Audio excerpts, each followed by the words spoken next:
Baik, kita mulai. Siapa lagi?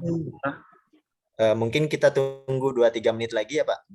Terima kasih kehadirannya Pak Ketum, Pak Sekjen, dan juga terima kasih atas kepercayaannya kepada Mas Miftah dan Mbak Adef yang udah menunjuk saya sebagai moderator pada hari sore Sabtu bersama Snapreneur ini.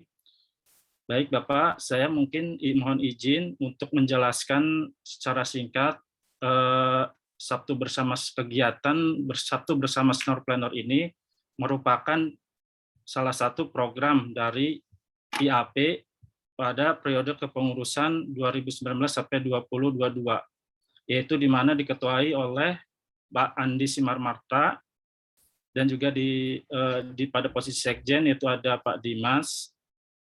Dan kegiatan ini dilaksanakan dalam rangka berbagi ilmu, pemikiran, dan juga pengalaman dari narasumber untuk kepada nanti diskusinya kepada para perencana yang masih aktif, yang berada di pemerintahan ataupun di akademis, dan juga perencana yang ada di perusahaan-perusahaan atau konsultan-konsultan itu, Pak. Maupun bagi perencana yang profesi lain yang bersinggungan dengan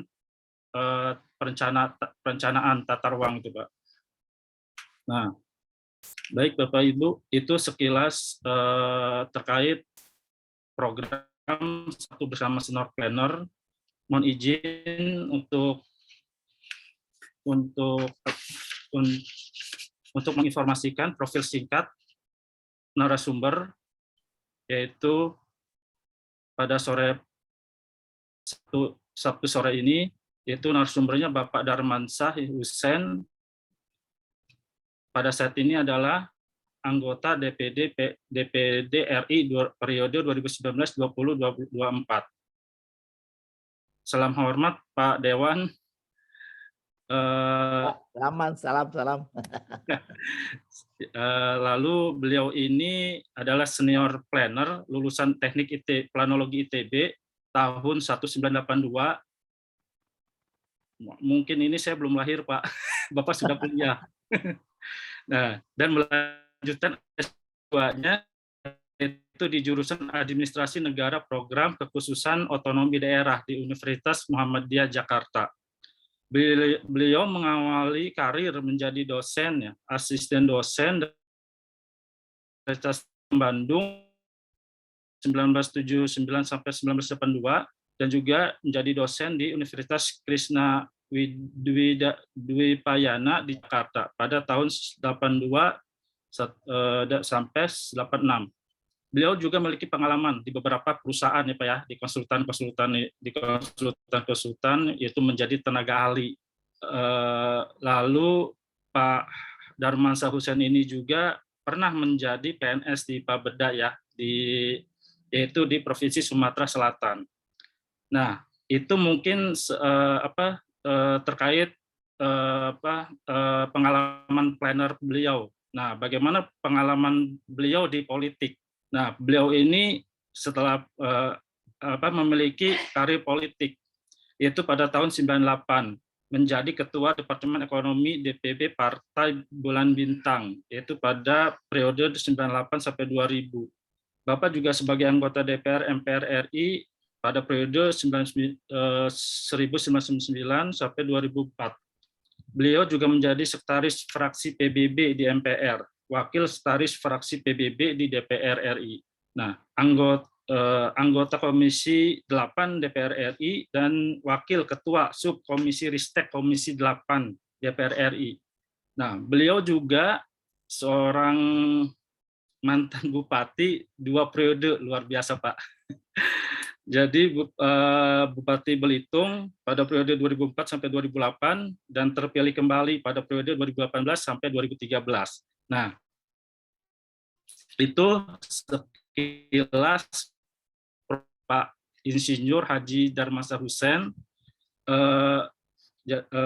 terkait topik pada Sabtu sore ini, yaitu merencana, mengeksekusi, menyalurkan aspirasi, dan membuat regulasi. Nah, ini topik pada Sabtu sore ini ya sudah cocok mungkin dengan Pak Darmansyah, Pak ya. Bapak sudah pernah pengalaman sebagai seorang planner di tenaga ahli, Bapak juga seorang birokrat, lalu menjadi DPR, lalu menjadi bupati, Pak, yang bisa membuat regulasi dan mengeksekusi gitu, Pak ya. Nah, jadi selamat datang untuk Bapak Ibu yang baru join. Baik, mungkin selanjutnya sebelum masuk ke Pak Darmansyah, mungkin ada dari Pak Ketum atau dari Pak Dimas terkait ini open space-nya untuk acara Sabtu sore bersama Senior Planner ini, Pak. Pak Andi dan Pak Dimas, dipersilakan. Silakan Mas Sekjen. Ya, makasih. Sebentar, saya duduk. Baik, makasih Mas Ulhi atas kesempatannya. Assalamualaikum warahmatullahi wabarakatuh. Salam. Sebelumnya ini terima kasih banyak ini Pak Darmansyah atas kesediaannya untuk berbagi di Sabtu hari libur nih Pak, hari libur sore-sore. Jadi ini terima kasih sekali Pak. Sebelumnya salam kenal lagi sekali lagi. Saya biasa dipanggil Dimas. Saya angkatan 2003 Pak, juniornya Bapak. Kita memang rutin Pak menyelenggarakan acara Sabtu bersama senior ini. Memang tujuannya kita ingin mendapat pencerahan gitu ya, ingin mendapat pencerahan dari para senior, bagaimana pengalaman-pengalaman dari para senior planner untuk tentunya menjadi inspirasi untuk kita nih Pak, generasi-generasi yang sedang menjalankan roda ya ke depan gitu ya. Kita ingin apa yang sudah dialami oleh para pendahulu ini bisa jadi masukan-masukan, baik untuk kita yang bekerja di dunia profesional, kemudian di dunia pemerintahan, atau juga di misalnya di akademisi, di kampus, atau juga sebagai perencana-perencana advokat, atau juga di NGO. Karena bisa dibilang Pak, anggota-anggota IAP ini tersebar Pak. Jadi kita ini ada yang sebagai PNS gitu di kementerian atau di Pemda, ada juga yang sebagai konsultan, ada juga anggota dewan itu ada juga Pak. Junior saya ada yang jadi anggota dewan di Bandung juga. Jadi memang kita sengaja sebetulnya acara Sabtu bersama senior ini selalu menghadirkan senior dari pengalaman yang berbeda gitu ya, dari minggu ke minggu. Nah ini jadi penasaran juga nih kami Pak, karena bisa dibilang Pak Darmansyah ini kan sudah melalui semuanya gitu ya, dari mulai sebagai seorang akademisi gitu mengajar, lalu juga pernah jadi konsultan juga, pernah juga memiliki planning firm gitu ya, perusahaan konsultan, lalu kemudian jadi PNS sampai akhirnya jadi bupati dan legislator termasuk juga senator gitu. Jadi karena ini juga paket lengkap, semuanya sudah pernah dirasakan, jadi kami juga ingin tahu Pak, sharing pengalaman-pengalamannya seperti apa Bapak dari berbagai lingkup dan dunia pekerjaan tersebut. Mungkin itu Pak, sedikit aja dari kami. Sekali lagi pengurus nasional, ini juga ada Pak Andi juga di sini. Sekali lagi terima kasih, dan juga kepada rekan-rekan yang lain. Terima kasih juga sudah join. Saya kembalikan ke Mas Sulhi. Silakan Mas Sulhi, makasih. Terima kasih Pak Dimas atas opening-nya dan juga arahannya untuk acara senior Sabtu bersama planner senior planner ini. Baik Bapak Ibu, selamat yang baru bergabung, selamat bergabung. Sebelum ke Pak Darmansyah Hussein, mungkin saya menginformasikan terlebih dahulu bahwa nanti diskusi sharing ini nanti kita santai aja Pak ya, Bapak Ibu, karena ini juga kita nanti tidak ada PPT yang ditayangkan nih. Mungkin nanti langsung dari Pak Darman saja gitu ini terkait ininya gitu ya,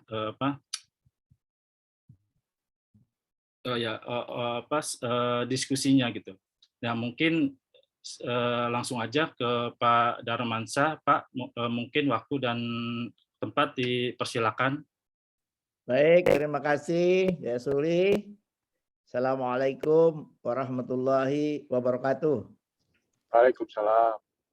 Ya, Bapak atau Saudara Ketua IAP yang saya hormati, Saudara Sekjen, para senior kalau hadir hari ini, tadi ada saya lihat Mas Gunawan dan mungkin ada senior yang lainnya, serta adik-adik planner yang saya banggakan. Ya, the proud. Saya bangga dengan profesi ini sebetulnya. Jadi adik-adik semua, tadinya ditawarkan kepada saya itu topiknya peran planner ya, peran kiprah planner di dunia politik gitu ya. Saya bilang terlalu berat itu, dunia politik itu terlalu berat. Kita yang santai saja mengalir. Jadi begini, saya tawarkan waktu itu kepada saya bagaimana seorang planner itu merencana. Kita diajarin ilmu ya sekian tahun. Kalau saya dulu cukup kenyang itu ya, dari 74 sampai 82, bayangkan 7,5 tahun sebetulnya. 7,5 tahun. Itu pun diselingi juga dengan meroyek, itu biasa. Kalau zaman dulu kita senior-senior kan begitu selesai mata kuliah, kita tidak nulis tugas akhir dulu, kita kesana kemari. Waktu itu zaman itu proyeknya masih bertebaran, sehingga kita itu cukup terlena dengan mengerjakan proyek-proyek perencanaan yang sebetulnya luar biasa kami dulu pengalamannya ya, baik sebagai mahasiswa senior ya. Sehingga ada istilah sebut itu ada mahasiswa high income, MHI. Mahasiswa yang income-nya gede karena proyek bersama dosen maupun sendiri-sendiri bersama kelompok-kelompok mahasiswa. Jadi saya kalau diurut ya ilmu perjalanan karir saya lah. Pertama begitu saya lulus, saya itu sampai 10 tahun itu betul-betul berkecimpung di bidang akademisi. Saya ya sambilan gitu ya, akademisinya sambilan. Jadi dosen ya, dosen di Unkris Jakarta, kemudian jadi planner bersama kawan-kawan baik di konsultan maupun di sebagai pemilik konsultan maupun sebagai perencana gitu. Nah, sekian 10 tahun itu masa kita betul-betul menggeluti profesi ini ya. Memang 10 tahun itu barangkali kalau sekarang kita lihat apa sih karya kita selama 10 tahun gitu ya. Planner itu apa sih yang dihasilkan selama 10 tahun? Ya, master plan atau set plan atau barangkali juga kalau dulu zaman transmigrasi itu perencanaan tata ruang transmigrasi dan lain-lain. Nah, saya melihat ya perencanaan kita buat itu ya kadang-kadang pelaksanaannya, apalagi berencana tata kota, perencanaannya itu kadang-kadang tidak bisa dilaksanakan 100%. Kalau yang mengeksekusinya tidak mengerti bagaimana mengeksekusi rencana itu. Jadi saya pikir mengeksekusinya itu perlu regulasi. Ya, kalau di tingkat pemerintah daerah, sebuah rencana tata ruang misalnya RT RW itu perlu diperdakan. Ya. Nah, kalau di tingkat nasional, barangkali sekarang orang lagi ribut nih urusan GBHN, garis besar haluan negara, itu juga masih diundang-undangkan. Belum lagi perencanaan-perencanaan yang sifatnya misalnya sektoral, gitu ya. Itu semuanya harus diregulasikan. Jadi saya berpikir, wah ilmu planner ini memang harus agak-agak komplit juga ke arah sana. Nah, saya kebetulan ada apa namanya ya? Sebetulnya cita-cita udah lama juga itu. Saya ingin menjadi seorang eksekutor gitu ya. Tidak hanya memplanning tapi juga mengeksekusi rencana-rencana itu. Jadi saya kepada adik-adik barangkali kalau kita ingin berobsesi sesuatu, itu kita tempatkan diri kita itu di situ. Bayangkan dulu saya masih mahasiswa ya, mahasiswa senior, itu saya sudah menulis ya. Bagaimana sih seorang bupati itu? Jadi ada judul tulisan saya itu dulu saya muat di salah satu media itu ya, bagaimana seorang bupati? Atau kalau saya jadi bupati bagaimana? Itu kalau bahasa apa namanya? Bahasa di media lokal saya sebut begitu judulnya itu. Nah, jadi saya memang tidak punya bayangan bagaimana jalur menjadi seorang pemimpin misalnya, jadi seorang eksekutor, jadi seorang kepala eksekutif di daerah tertentu misalnya. Ya. Nah, mengalir saja hidup itu. Nah, peluang itu muncul pada waktu reformasi. Pada waktu reformasi, selamat bergabung Pak, siapa nih? Pak Inong, Pak. Pak Inong. Pak Inong. 8 ya. Ya, selamat bergabung. Ya. Iya, Pak. Masih junior saya, walaupun sudah putih rambutnya ya. Baik. Jadi saya pindah ya ke jalur legislatif ya. Itu pada waktu bergulirnya reformasi ya. Jadi pada waktu saya masih menggeluti dunia profesi sebagai seorang perencana, kemudian sebagai akademisi ya. Sebetulnya saya tidak menempuh jalur politik ya, tidak menempuh jalur politik. Jalur politik itu ya lewat begitu saja di depan mata saya pada waktu kerjaan reformasi. Ya, nah di sinilah kita saya bilang ini peluang saya untuk masuk loncat ke dunia politik itu. Nah, ikut gerbong. Nah, kalau kita masuk ke dunia politik, kalau kita harus ikut gerbong politik. Gerbong politik itu partai politik. Maka saya masuk ke partai politik, sebetulnya cukup banyak partai politik mau saya masukin pada waktu itu. Pertama Golkar. Ya, sebagai partai penguasa pada waktu itu yang mulai dibantai habis pada waktu itu kan. Sebagai partai ruling party gitulah kira-kira ya. Pada waktu awal reformasi itu ya. Saya lihat waduh di Golkar udah panjang sekali antriannya di situ. Nah, kemudian PKB juga saya ikut deklarasinya di Ciganjur situ. Kemudian nah, peluang yang paling bagus itu pada waktu PBB mendirikan partai Bulan Bintang itu didirikan. Kebetulan ini yang menjadi leadernya pertama kali itu adalah kawan saya sekampung, Pak Yusril. Ya, Pak Yusril. Jadi saya ikut mendeklarasikan partai itu juga. Nah, kemudian kalau di PKB saya tidak dapat posisi apa-apa di kepengurusan, di PBB saya langsung ditempatkan sebagai Kepala Departemen Perekonomian. Bayangkan. Andai kata PBB pada itu memenangkan kursinya banyak, mungkin saya jadi menteri pada waktu itu. Tetapi PBB aja dapatkan 13 kursi pada waktu itu. Ya, nah saya termasuk salah satu di antara yang 13 kursi di Partai Bulan Bintang itu. Ya, maka hanya dalam tempo 1 tahun saya bergulat di partai, itu sudah bisa menembus duduk di Senayan, ya, duduk sebagai anggota DPR RI, ya tidak pernah saya bayangkan, ya karena banyak orang, ya terutama di partai-partai yang sudah banyak orang yang bisa di Golkar segala macam itu, atau di PDI dulu namanya bukan PDI Perjuangan, di PDI itu kan banyak orang yang sudah bertahun-tahun bergulat di partai baru bisa masuk. Saya setahun,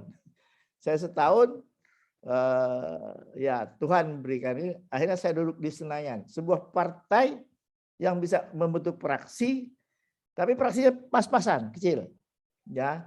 Nah, disitulah saya belajar bagaimana menjadi seorang legislator. Legislator itu kan regulator, mengatur, membuat undang-undang. Ya, saya punya pengalaman misalnya membuat undang-undang sistem ilmu pengetahuan, riset dan teknologi. Itu saya ikut membidani dulu itu. Waktu saya menjadi wakil ketua subkomisi Ristek. Ya, oh begini orang membuat undang-undang ternyata. Kemudian yang juga yang cukup fenomenal pada itu adalah undang-undang ketenagalistrikan, undang-undang migas, ya. Nah itu undang-undang yang lahir pada waktu saya berada dan yang fenomenal juga adalah saya memimpin pembentukan undang-undang pembentukan sebuah provinsi. Ya, saya ketua panitia kerja pembentukan provinsi Kepulauan Bangka Belitung. Jadi kalau tadi dikatakan bahwa dan ternyata ya teman-teman semua, adik-adik semua, ilmu yang diajarkan di planologi itu, ya, di mana kita biasa berpikir komprehensif, berpikir holistik, ya, berpikir sistem, itu sangat membantu saya untuk memahami. Karena saya terjun ke dunia politik itu kan tidak ada pengalaman apa-apa. Tapi di dunia politik itu adalah ya membaca pikir-pikiran orang, ya, menggabungkan pikir-pikiran orang dalam sistematika berpikir kita gitu. Jadi ini saya kira sangat cepat saya belajar pada waktu sebagai sekretaris fraksi MPR, sebagai sekretaris fraksi di DPR, sebagai salah satu anggota dan juga ketua subkomisi Ristek ya di komisi yang saya geluti pada komisi 8. Nah, dari seorang planner menjadi seorang legislator, regulator di situ ya.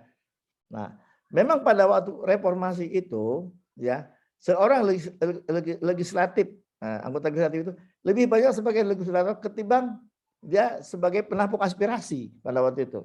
Kita tidak terlalu banyak karena begini. Tahun 99 2000 itu kan kita mengadakan amandemen undang-undang. Jadi Republik ini pada waktu itu untuk adik-adik yang baru ya, Republik ini betul-betul pada waktu itu ingin merubah ya, ingin dalam istilah dulu kan mereformasi, ngereform gitu ya, mereform dulu kan kita ingin mereform, membuat formulasi kembali, membentuk kembali. Oleh karena itu sampai kepada undang-undang dasar itu harus kita amandemen. Nah, begitu amandemen kita di undang dasar di amandemen dari 99 sampai 2003 ya 4 kali kita amandemen itu banyak sekali undang-undang yang pada akhirnya harus disesuaikan, harus kita sesuaikan. Dan kami dulu berkejaran dengan komisi-komisi yang ada di DPR yang banyak sekali itu, ada 11 komisi itu. Setiap komisi itu diberikan beban untuk menyelesaikan beberapa undang-undang yang sangat banyak. Jadi seketika seorang planner yang terdampar di dunia politik ini ya, harus belajar ya bagaimana menjadi seorang regulator, menjadi seorang anggota legislatif. Jadi itu pengalaman saya di DPR pada waktu itu. Nah, kemudian ya setelah Provinsi Kepulauan Bangka Belitung terbentuk, ya kita kan memerlukan leader-leader di daerah itu. Karena daerah itu yang tadinya cuma ada 2 kabupaten 1 kota pada waktu di awal sekali dimekarkan, kemudian menjadi 7 daerah tingkat 2. Ya, 6 kabupaten 1 kota, maka diperlukanlah pemimpin baru di sana. Dan saya diminta. Jadi saya itu menjadi eksekutif itu sudah cita-cita diminta pula. Nah, itu kan namanya kata pepatah orang itu apa istilahnya itu? Nah, pucuk dicita ulang tiba ya. Itulah kalau orang Melayu, orang Sumatera tahu lah itu barang ya kan. Pucuk dicinta, ulang pun tiba. Ya. Jadi betul Pak Andi. Jadi saya itu diminta oleh mereka, kalau gitu Bapak harus pegang ini salah satu kabupaten yang dulu kita mekar-mekarkan ini, kita bentuk ini. Maka jadilah waktu itu karena bupati itu dipilih oleh DPRD, ya, dan pada waktu partai itu datang kepada saya, udah Bapak pegang nih kabupaten. Nah, dengan sangat mudah lah boleh dikatakan saya bisa menjadi seorang bupati. Ya, kalau zaman sekarang orang jadi bupati keluar miliar-miliar gitu ya. Zaman saya jadi bupati, ya, boleh dibilang ya duduk manis saja gitu ya kan. Nah, karena dipilih oleh DPR dan mereka menginginkan itu. Jadi saya duduklah saya sebagai Bupati Belitung periode pertama. Nah, disitulah saya setelah saya menjadi seorang pembuat undang-undang, ya, pembuat undang-undang, kemudian termasuk juga undang-undang mengesahkan undang-undang di bidang APBN misalnya, ya, itu saya harus memegang satu kawasan. Nah, di sini menarik sebagai seorang planner tentu saja, ya, menarik sebagai seorang planner, di mana kita merencanakan mengeksekusi. Nah, saya mulai dari mana? Saya mulai dari melihat sebetulnya secara keseluruhan bagaimana performance, bagaimana sih profil masyarakat dan daerah, ya, profil masyarakat Belitung, ya, dan daerahnya, ya, daerah yang saya pimpin itu adalah daerah yang kaya sumber daya alam. Bertahun-tahun sejak zaman sebelum merdeka, masyarakatnya terbiasa dengan mengeruk alam, ya, gali-gali tanah, dapat timah, jual, selesai, ya. Pergi ke pantai, lempar pancing, lempar pukat, dapat ikan, jual, selesai. Wah, ini saya bilang ini masyarakat ekstraktif kalau dalam istilah Ibu Johara itu ya, geografi wilayah kita dulu ya. Ini masyarakat ekstraktif harus dirubah ini. Nah, itu situasi yang saya alami pada waktu itu, di mana PAD-nya pada kondisi daerahnya masih 70% dari sektor pertambangan dan yang sifat ekstraktif itu. Jadi, nah, dengan kondisi alam seperti ini dan masyarakat seperti ini, nah di sini otak planner kita itu mulai bekerja, iya kan? Bagaimana kita tata ruang yang dulu kita biasa pikirkan itu, oh ternyata harus kita padukan dengan karakteristik masyarakat yang seperti ini. Masyarakat seperti ini tuh jangan kita biarkan apa adanya. Kita harus drive dia menjadi suatu masyarakat yang benar secara komposisi perekonomiannya kan. Nah, jadi saya mulai bikin perencanaan tata ruangnya, saya lihat, saya mulai membagi-bagi wilayah. Oh, ini kawasan untuk pariwisata. Padahal itu orang tidak tahu itu Belitung punya pariwisata. Saya pergi kemana pantai, saya pergi kemana pulau, saya pergi kemana laut. Saya lihat, wah ini, nah ilmu otak planner kita yang diajarin sekarang Ibu Mira Puspasari dulu itu mulai bekerja. Wah ini ada karunia-karunia Tuhan yang tidak dilihat orang ini. Ini skala dunia gitu ya. Kemudian kita lihat posisi kita. Nah, ini kan ilmu juga ilmu teori lokasi, kita bekerja lagi di situ, ya. Lokasi kita itu hanya selangkah dari Jakarta. Ini pasti sesuatu yang bisa kita manfaatkan ini. Nah, yang orang mungkin bupati sebelumnya tidak lihat itu sebagai suatu potensi yang luar biasa. Nah, kita mulai membagi wilayah itu. Oh, ini kawasan nanti ke depannya akan jadi kawasan wisata. Ini yang internasional skalanya. Ini yang bisa kita angkat ke tingkat lokal. Ini yang, jadi mulai bekerja kita itu melihat bagaimana objek-objek alam ini, ya, yang pada waktu masyarakatnya sendiri belum terlibat di situ, belum sama sekali, ya. Nah, kemudian kita mulai memisahkan mana sih aktivitas tambang yang mesti digeluti masyarakat, ya. Mana aktivitas perkebunan yang punya prospek untuk mengangkat daerah ini, ya, ke tingkat internasional misalnya, yang punya pasaran luas, lada, white paper, ya, white paper, muntok white paper itu kan dikenal seluruh dunia. Jadi kita lihat bagaimana kita mulai membagi kawasan-kawasan itu, ini untuk pertanian, untuk ini, gitu ya. Ya, jadi kita mulai membagi itu. Nah, saya begitu lihat masyarakat itu seperti itu, memang barangkali ya, barangkali kalau kita mau biasanya gini, biasanya seorang bupati itu begitu dia duduk sebagai bupati, pasti dia akan membuat satu program yang apa namanya populer ya, populer ya, yang dianggap wah oleh masyarakat. Tapi seorang planner tidak begitu. Seorang planner itu melihat sasaran selama 5 tahun ini apa, kemudian tahapan-tahapan menuju ke sana itu apa. Ya, ambil contoh misalnya, pada waktu itu lagi trendy lah. Ya, pada waktu saya jadi bupati lagi trendy. Bupati-bupati di mana-mana promosi, termasuk tentang Asia juga, Bupati Belitung Timur ya. Bupati Belitung Timur, mungkin saya tahu siapa, itu mempromosikan program kesehatan gratis untuk masyarakat. Nah, seorang planner itu tidak sekonyong-konyong dia mengatakan, saya bikin program kesehatan gratis untuk masyarakat. Memang itu populer, memang itu bombastis bunyinya, hebat bunyinya. Seorang planner, dia akan berpikir, unsur-unsur untuk membangun sistem kesehatan itu apa saja sih sebetulnya? Saya pergi kemana puskesmas, saya tanya, bagaimana tenaga-tenaga ada di puskesmas, bagaimana rumah sakit kita punya apa tidak? Terus saya bilang, bagaimana kita mau menggratiskan ini? Kalau pelayanannya ini seperti ini, tidak ada artinya, tidak ada maknanya.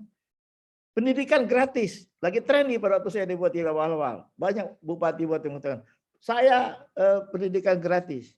Saya pergi di mana sekolah, masih ada sekolah kayak kandang ayam, masih ada guru-guru yang tidak S1.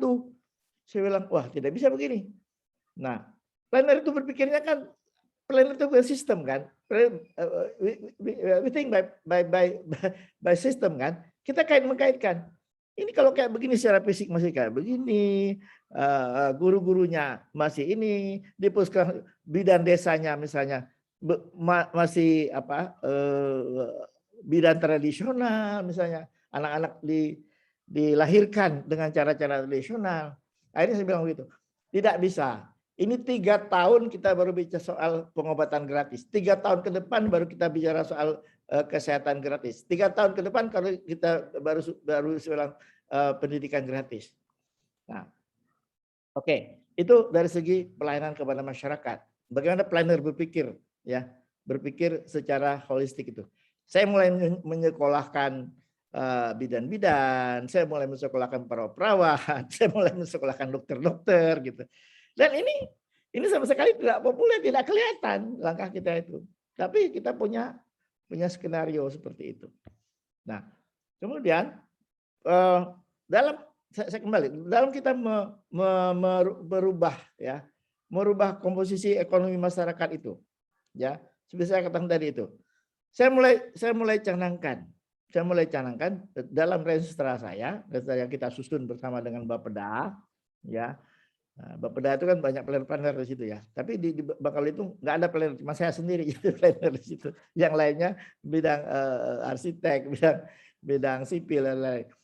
Jadi saya katakan ini kita harus merubah komposisi masyarakat kita ini. Tidak bisa masyarakat kita ini ekonomi kita ini bergantung kepada sektor pertambangan dan yang sifatnya ekstraktif tadi itu. Maka kita harus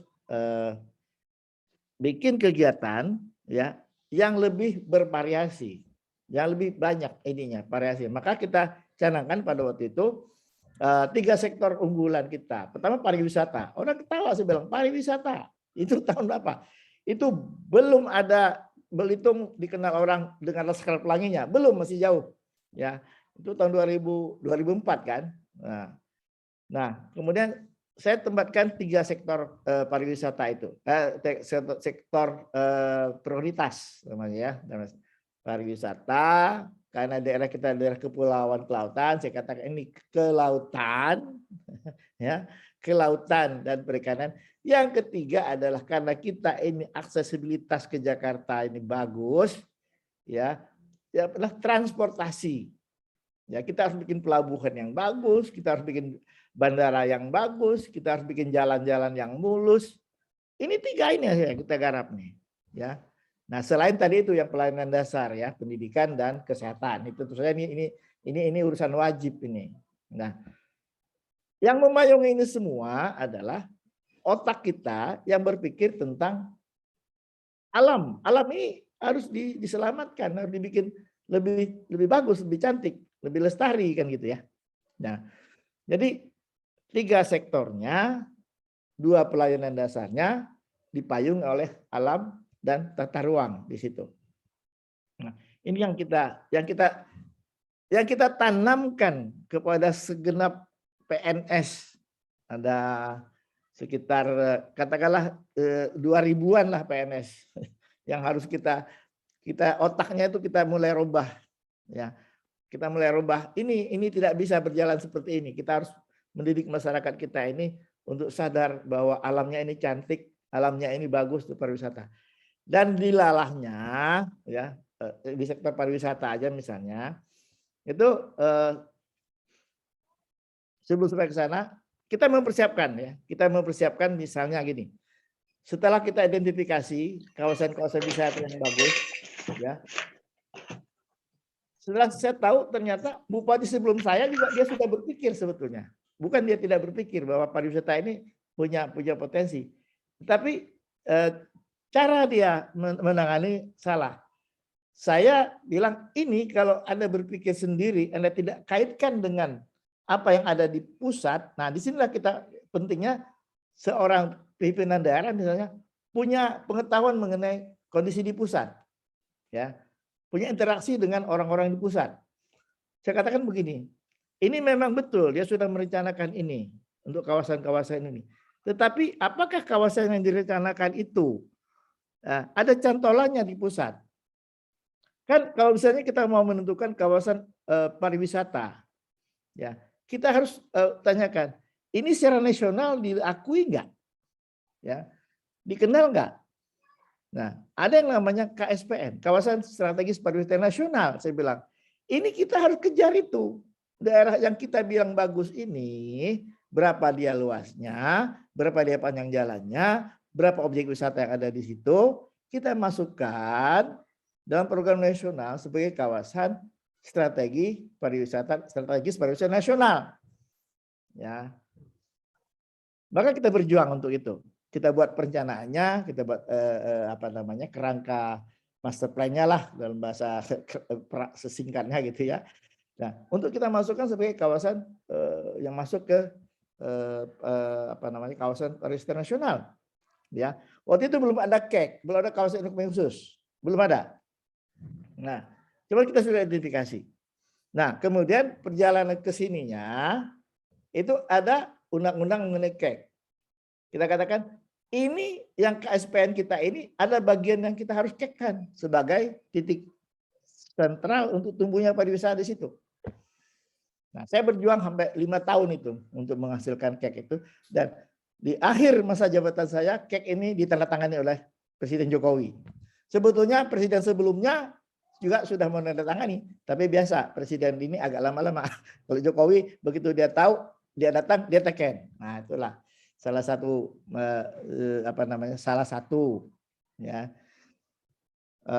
kecepatan pemerintah yang sekarang ini. Cuman kadang-kadang ini terlalu cepat. Nanti kita ceritalah bagaimana terlalu cepatnya sehingga tergopoh-gopoh ini pemerintah sekarang ini. Jadi itu saya kira bagaimana seorang planner menerapkan ilmunya di bidang eksekutif, ya kan?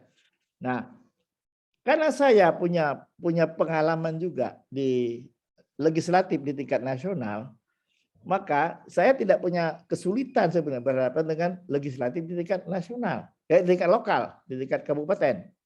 Ya, saya mohon maaf, saya bisa dikte mereka gitu. Jadi semua rencana yang ada di kepala eksekutif itu harus dicap atau diperkuat, dilegalisasikan ya oleh legislatif kan, ya.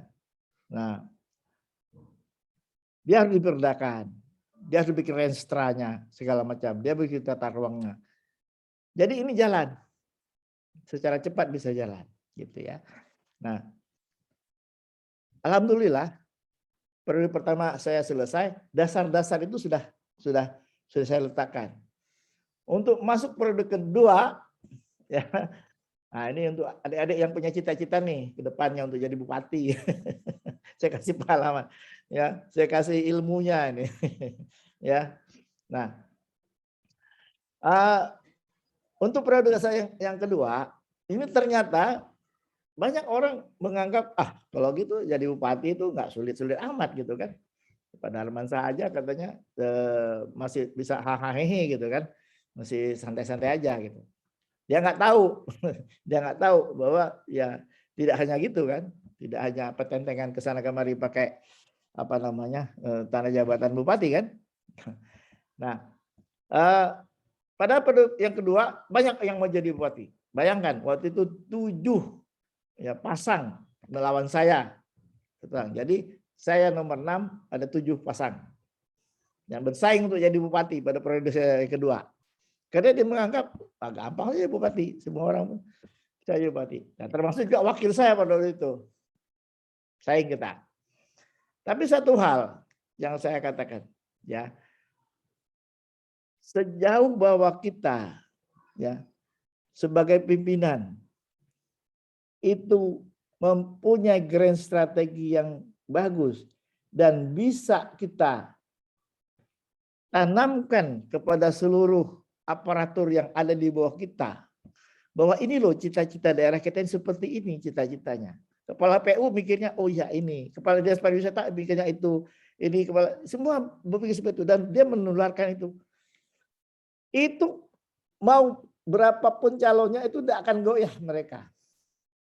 Ya, mereka tetap bilang, oh inilah jalan kita, harus kita lanjutkan ini. Harus kita lanjutkan ini. Ya, gitu. Dan di seluruh pegawai negeri sipil yang ada di bawah komando saya pada waktu itu sudah merasakan bahwa ini kita punya program ini belum selesai, tapi ini sudah bagus. Ya, sudah on the track gitu. Merasa on track nggak mereka? Sehingga mereka tidak kemana-mana. Jadi pada waktu itu ya tidak ada orang menyangka bahwa periode saya dari pertama yang kedua itu ya tidak sekali jalan. Pasti pada waktu itu orang mengatakan ini pasti 2 putaran. Ya. Kenapa 2 putaran? Karena pada waktu itu undang-undang masih mensyaratkan, undang-undang pilkada masih mensyaratkan bahwa seorang bupati itu bisa terpilih kembali atau bisa terpilih lah ya. Dia harus melewati 30% perolehan suara. Bayangkan kalau 100% dibagi 7 ya, itu sulit untuk mencapai, kata orang sulit untuk mencapai 30% ini. Ya.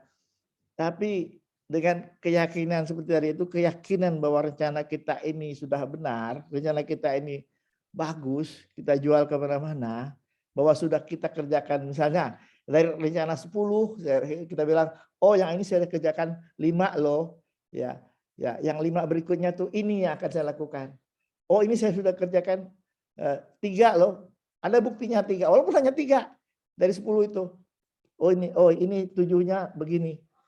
Itu masyarakat itu sangat mudah untuk kita yakinkan. Jadi saya bilang kalau sekarang orang jadi bupati sekian miliar itu saya bilang saya enggak tuh. Ya, saya enggak begitu amat gitu ya. Jadi saya kira itu pengalaman ya. Pengalaman bagaimana kita memperjuangkan ide-ide kita, ide-ide di planner itu, ide-ide seorang perencana itu untuk bisa diwujudkan ya ke depannya. Memang itu tadi ya. Kalau untuk menjadi populer ya, pemimpin yang populer itu sebetulnya dia cukup membuat pencitraan yang bagus, kemudian bikinlah program yang populer gitu, walaupun sebenarnya tidak mendasar.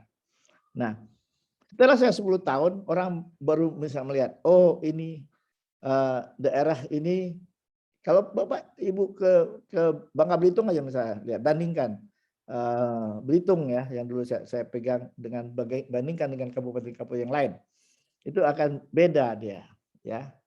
Struktur masyarakatnya pun sudah berbeda. Ya, sudah berbeda dengan daerah-daerah lain yang sampai hari ini masih mengandalkan ekonomi yang sifatnya ekstraktif tadi itu. Ya. Jadi tidak mudah memang merubah ini. Jadi itu sekelumit pengalaman 10 tahun ya menjadi seorang eksekutor. Nah, kemudian setelah itu, ya, setelah saya menjadi eksekutor, ya, saya merasa udah cukup lah. Saya menikmati pensiun saya kan 60 tahun ya. Jadi tahun 45 saya 45 umur 45 saya di lembaga legislatif sampai 50 sampai 60 saya lembaga eksekutif, tadi legislatif eksekutif. Kemudian 6 tahun umur 60 sampai 65 saya menikmati apa istilahnya itu, menikmati sebagai seorang orang tua saja gitu ya. Ya. Kalau orang sekarang bilang udahlah siap-siap jadi orang pensiunan gitu ya. Saya menikmati pensiunan ya. Jadi pensiunan bupati 2 periode ditambah pensiunan anggota DPR RI kan besar tuh lumayan ya. Lumayan. Jadi oh santai saja. Dan ternyata setelah 5 tahun saya berpikir saya terinspirasi juga dengan tokoh-tokoh dunia misalnya mengatakan nggak bisa kita itu kalau kita punya peluang, kita punya ilmu, kita punya otak ini katanya gitu. Kalau diistirahatkan dia akan mengecil gitu kan. Maka tahun keempat dari masa pensiun saya mulai persiapkan diri untuk menjadi legislator kembali. Dan yang saya pilih adalah lembaga ya yang sebetulnya pada waktu ini didirikan, saya waktu ada di DPR RI dulu, ada DPR itu, sebetulnya DPD itu dibentuk sebetulnya untuk mengikat Indonesia yang luas ini, untuk mengikat sebagai satu kesatuan Indonesia ini. Bagaimana? Nah, caranya adalah dari setiap wilayah provinsi yang ada ini harus ada utusan-utusan ke pusat itu yang mengimbangi DPR yang dari partai-partai ya.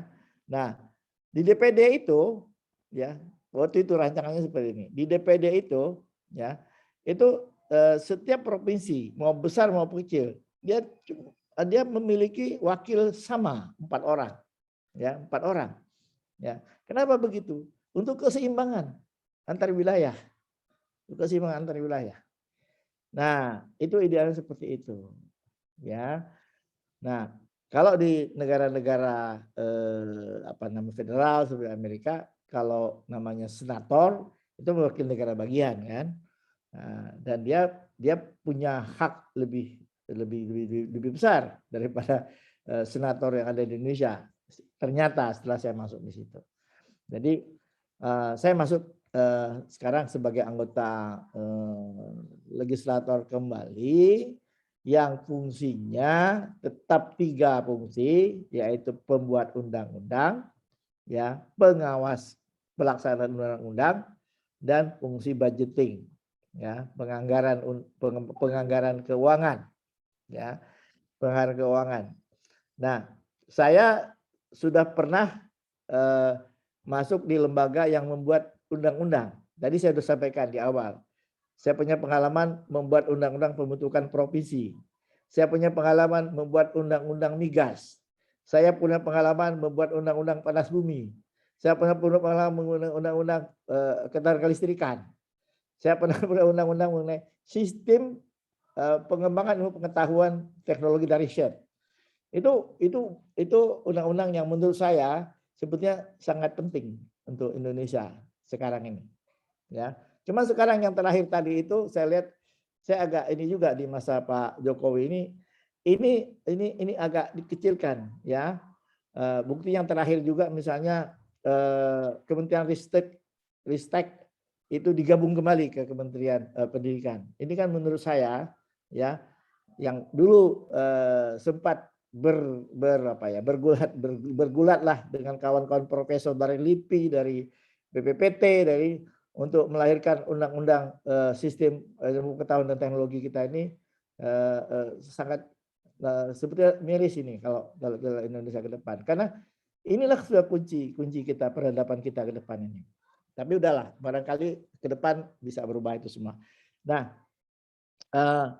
saya karena di bidang pembuatan undang-undang itu sudah saya pernah ini, Kemudian di bidang pengawasan tentu saja ya itu baik pengawasan sebagai legislatif di DPR RI dulu maupun sebagai bupati yang mengawasinya lebih komplit, lebih lengkap sebetulnya. Ya, kalau di bidang pengawasan bupati itu lebih lengkap, ya. Dia mengeksekusi juga, dia mengawasi juga. Jadi saya udah pengalaman ini. Yang belum saya punya pengalaman, yang belum saya rasakan bagaimana ilmunya dalamnya itu adalah di bidang penganggaran. Karena itu saya masuk sekarang di komite 4 ya, di bidang keuangan. Di bidang keuangan. Jadi Pak Simarmata, Pak Andi Simarmata. Jadi saya berpikir memang planner itu tidak boleh berhenti belajar Pak. Dengan ilmu cara berpikir kita yang ini, kita 2 tahun ini saya mulai belajar bagaimana itu yang namanya sistem keuangan nasional maupun lokal, daerah, ya.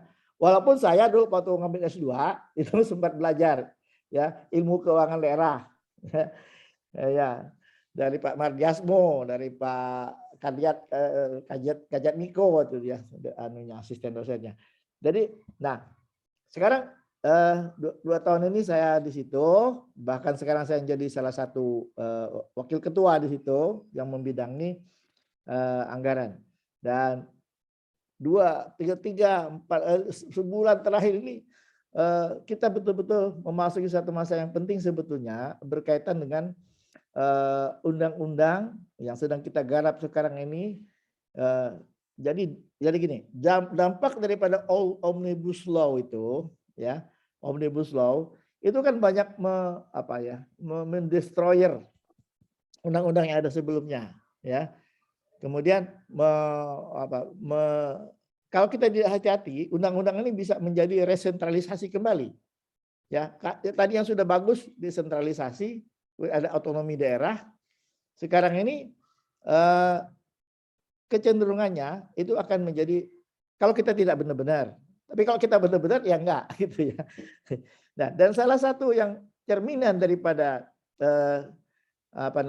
perimbangan antara otonomi di daerah dengan kekuasaan di pusat ini adalah undang-undang tentang hubungan keuangan antara pusat dan daerah. Ini yang sekarang kita garap nih Pak Andi.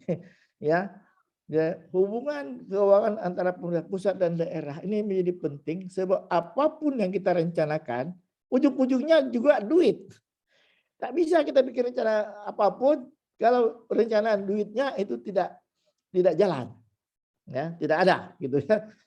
Tidak bagus. Nah, jadi hari ini sampai besok sampai teruslah mungkin seminggu ini kita sedang menggarap ini undang-undang perimbangan, kalau dulu namanya undang perimbangan keuangan pusat dan daerah. Ya. Nah, ini yang sekarang sangat strategis. Selamat datang Pak Krisna. Iya Pak. Krisna Pak, betul. Hormat Pak kepada kita yang sukses nih. Pak Kris ini saya sangat banyak dibantu oleh senior yang satu ini, luar biasa. Kalah Pak, Bapak sukses sebagai planner. Maka aku bilang Wisata Belitung itu nggak dikenal di tingkat nasional kalau bukan Pak Krisna ini. Iya, pokoknya turisnya nomor 1 Pak. Itu gara-gara itu kapal Tiongkok yang tenggelam di situ Pak. Baik Pak Krisna. Jadi saya lanjut sebentar ya. Ini saya sebetulnya sekarang menarik. Ya, ini yang sedang kita garap, undang-undang mengenai perpajakan di daerah, undang-undang mengenai perimbangan keuangan pusat dan daerah, ya. Ini untuk mengimbangi tren resentralisasi di bidang investasi. Ya. Itu benar tuh. Di bidang investasi ini sekarang kelihatannya ya di bidang apalagi pemanfaatan sumber daya alam, bayangkan Pak, ya orang sekarang mau bikin IUP, ya izin usaha tambang di daerah, itu harus ke pusat Pak, dia harus bolak-balik dia ke Jakarta, ya. Kalau padahal dulu zaman saya cukup di tangan bupati itu, Ya, memang sih betul. Ya, banyak bupati-bupati yang rusak memanfaatkan itu semua. Ya. Ya, tapi kan tidak semua. Ya. Ya, banyak bupati seperti saya ini tidak sekedar asal mentekan aja tuh undang-undang apa namanya izin-izin pertambangan itu. Ya kan? Betul. Ya. Ya, betul-betul kita lihat ini tata ruangnya bagaimana, bersinggungan dengan pariwisata apa tidak, kan gitu. Ya. Tidak asal keluar uputinya ditekan gitu kan. Ya, ini kan jadi saya kira ini apa namanya? Saya justru sekarang sedang memerlukan ini sebab saya melihat juga kawan-kawan di DPR ini sebetulnya apa namanya? Resah dengan tren terutama DPR di daerah sebetulnya. DPR di daerah, DPR provinsi, DPR kabupaten. Kebetulan saya juga ada di BLUD, Pak, Badan Usaha Legislasi Daerah. Jadi saya tahu keresahan para bupati, para apa namanya, ketua-ketua DPRD, baik di tingkat kabupaten maupun kota, bagaimana perda-perda yang didestroyer oleh undang-undang Omnibus Law itu, bayangkan dalam satu provinsi kemarin saya datang ke provinsi saya Bangka Belitung. Dia bilang dengan adanya Omnibus Law maka ada 186 perda-perda kita yang harus kita sesuaikan. Dengan kata lain ada yang dihapuskan, banyak yang dihapuskan, ada yang dikurangi segala macam. Jadi sementara dia bilang ya sementara apa tunjangan kita nih makin dipotong-potong sama pemerintah dengan adanya ya itu urusan kalian lah, saya bilang. Itu kita ini berbakti untuk Republik ini kan tidak harus juga melihat apakah imbalan dari pemerintah itu turun apa naik kan gitu. Yang tetap semangat kita ini harus tetap naik gitu, bagaimana menjaga Republik ini. Jadi itu saya kira kerja saya terakhir ini laporan kepada senior bahwa saya yang menapaki usia di 67 tahun ini Pak Krisna. Tapi hebat, Pak. Hebat luar biasa. Ya, mudah-mudahan lah sampai 70 tahun gitu baru pensiun nanti saya. Amin, ya. amin. Amin, amin. Ya, jadi tahun 2024 dan cita-cita sih masih terus ini Pak. Karena di politik itu tidak ada pensiun. Kalau sudah dipilih lagi oleh masyarakat ya kita terus lagi kerjaan ini. Bagus. Kayak Mahathir, Pak. Jangan itu, Pak. Mahathir Ya, contoh. saya juga terinspirasi Pak sama Pak Mahathir karena kita ini sama-sama puak Melayu. Pak Mahathir bilang otak manusia itu kalau tak dipakai dia nanti dia beku, menciut. Ya, Pak. Mengkerut, Pak. Mengkerut. Ya, jadi saya senang nih kalau dengan diskusinya kawan-kawan planner ya. Dan satu lagi nih sebetulnya saya ingin nih kawan-kawan planner ya. Nanti kita bicara di DPD lah ya Pak ya. Berkaitan dengan apa namanya? Karena partner saya juga di Komite 4 itu adalah Pak Suharto Monoarfa, planner juga dia kan. Selama ini ya ada Pak Anu juga di situ, ada Pak Kemal Taruk saya lihat di situ ya. Iya. Planner kita, Pak. Kita belum pernah bicara secara realnya apa nih yang kita garap secara realnya ini gitu loh Pak. Iya kan? Masa kita berwacana terus legasi kita yang kita tinggalkan apa kalau kita berwacana terus kan gitu Pak ya. Yes. Saya kira demikian teman-teman semua. Ya terima kasih juga ini sudah muncul Pak Kris. Luar biasa. Terima kasih. Assalamualaikum warahmatullahi wabarakatuh. Waalaikumsalam. Ya.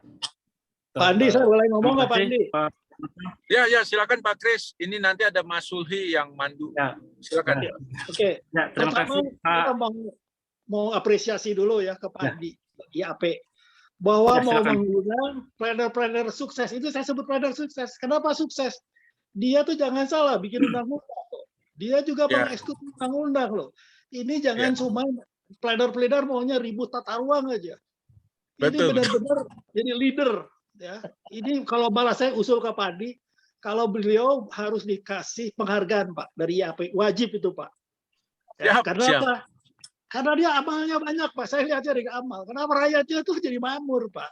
Bapak Bapak itu 10 tahun yang lalu beda, Pak. Itu ya. Ya. Kedua, Terima kasih Pak Kris testimoninya. ya Yes, itu. kita pasti Ya, kita kedua, pasti Pak. aku apresiasi di beliau ini, Pak Darmansyah dulu selalu ngajak saya jadi konsultan kan. Ya. Saya itu benerin ke Semarang, ke Tegal, mereka dia itu betul-betul dedicated planner kalau menurut saya gitu, Pak. Makasih, Ya, Pak. jadi saya bersama dia tuh. Beliau masih ingat sama saya. Terima kasih Pak Darmansyah masih ingat. Kirain udah lupa. Tapi gini Pak, maju terus ya Pak ya. Jangan Ya. pensiun. Siap, siap. Jangan pensiun Pak. Oke, itu saja Pak. Terima kasih. Ya, Oh terima ya, kasih saya Pak kasih Krisna. catatan sedikit, Pak. Ya, silakan Boleh ya, Pak, ya? Ya. Pak Kris. Ya, Ya, itu masih ingat di Semarang dulu, itu kan kita kan ngajarin orang bagaimana bikin renstra, Pak ya. Zaman orang belum ngerti renstra, betul nggak, Pak? pada pusat daerah lagi Pak. Itu Bapak itu Iya. betul. Ya, zaman kita dengan Bappenas dulu ngajarin orang Jawa Tengah itu, ya apa itu renstra, bagaimana bikin renstra, ya kita lah Pak Kris nih. Ya. Aku saya tambahin Pak Darmansyah jeli. Kenapa? Undang-undang yang hubungan pusat daerah dulu saya sama Pak Mahfud Siddiq kalau tahu Pak, bekas Ya dirjen itu. betul. Beliau Nah, itu- ini kami Pak, staf ahli Ya. kami Pak. Itu Ya. murid saya Pak ya. Wah, Pak Mahfud itu murid saya. Pak Sidik ya. Cuma, ya, tapi mentok gitu Pak. Mentok dia nggak bisa berkembang.